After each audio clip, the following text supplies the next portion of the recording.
creeps. Keep your eyes peeled, rookie. We've had a dozen missing person reports, all leading back to this place.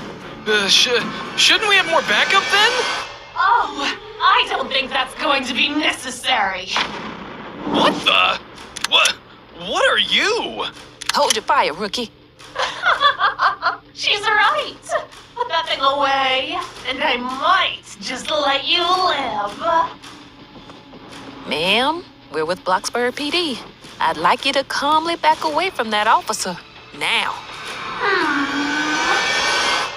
Nah. What? No!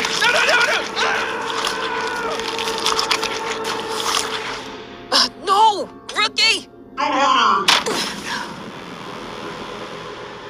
There we go. Perfect.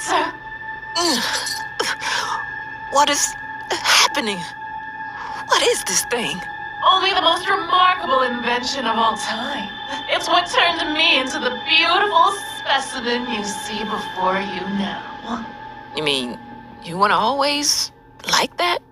What exactly happened to you? Well, I guess we have some time to kill. Allow me to tell you the whole story. My brother Blue and I were twins. We were identical in every way, except one key difference. I knew my parents loved him more than me. While he got to go outside and play war and superheroes with his friends, I had to stay inside and play pretend with dolls and have stupid tea parties with mine. Well, one day I was just so sick of it. They wanted me to act like a girl? Fine. I'd show them. I took a bucket of pink paint and smothered my hair with it. When my parents saw what I'd done, they weren't happy.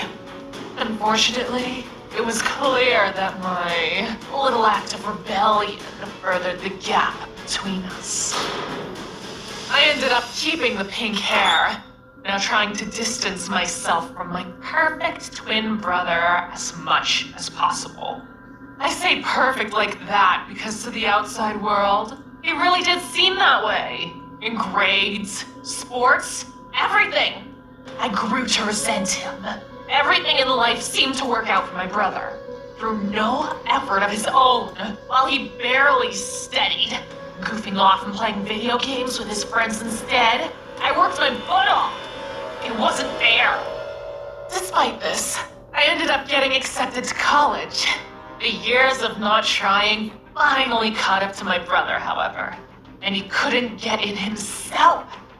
In fact, he couldn't even find a job to pay his rent.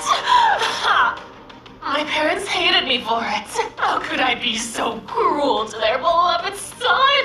My own brother. Just go, they said. And so I did. Off to a college they didn't approve of. And I was happy. Until one day as I was cramming for finals, I got a visitor to my dorm room. It was Blue. He looked so happy to see me. He'd gotten a job. I was honestly surprised that anyone would hire him. The man offered him the job over the phone, on the spot. Of course he did. I feigned joy for Blue and bid my brother good luck for sending him on his way. Little did I know, this job opportunity was more than met the eye. Months went by without hearing from my brother.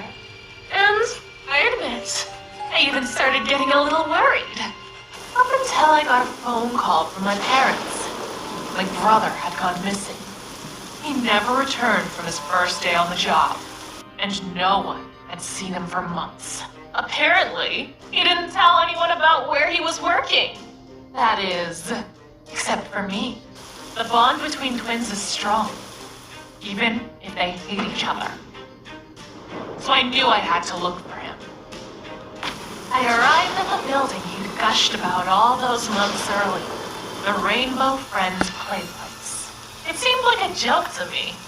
Goofy characters painted on the walls, vibrant, bright colors to engage children. It was almost too much.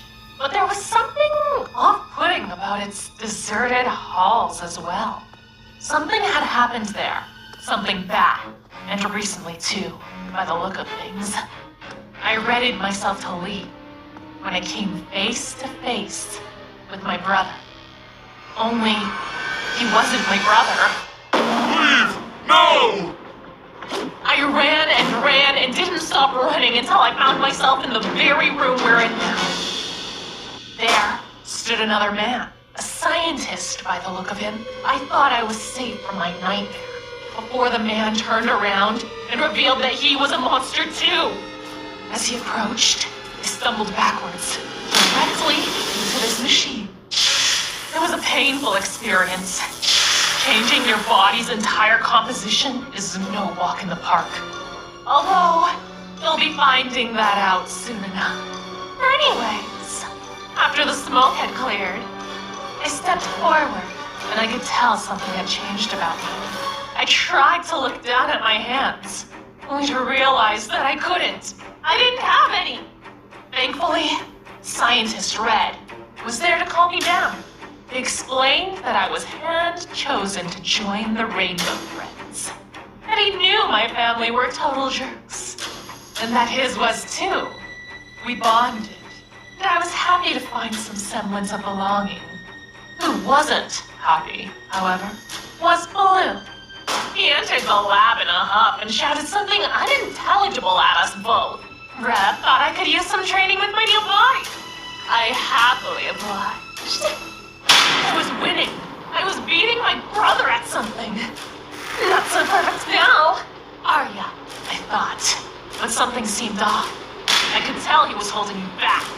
This only made me more angry. I tried to unleash my hatred upon him. But he managed to run away before I could do some real damage. He's been avoiding me ever since. Until today, when he came to try to save you. But he failed again. I wasn't trying to save her.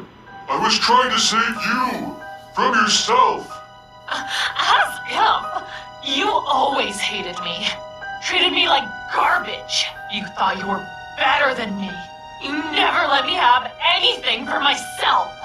Is that how you remember it? Pink, I loved you. And I still do. What? It's true that our parents played favorites when we were younger, and I'm sorry for that. But don't you remember? I played with you every chance I got. I even helped you paint your hair pink.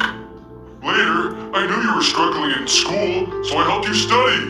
I remember one night you had a math exam, and I stayed up so late with you that I missed my SATs the next morning. I never did make it into college because of that, but I was so happy when you did, my perfect sister. I couldn't be more proud of the woman you have become. I love you. Is that true? Of course it is. Blue, I'm sorry. I love you too. How could I ever forget that? Don't blame yourself. It's this machine. It twists your memories. It tries to turn them against you, to make you into the perfect friend that he wants you to be. Red! Well then, we can't let it happen again. I'm so sorry about earlier, officer. I wasn't myself. I'm glad you had a change of heart and all, but can we mourn later? But now, please, just get me out of this thing. Of course. Let me just... Oh, I'm afraid it's much too late for that. We're too late!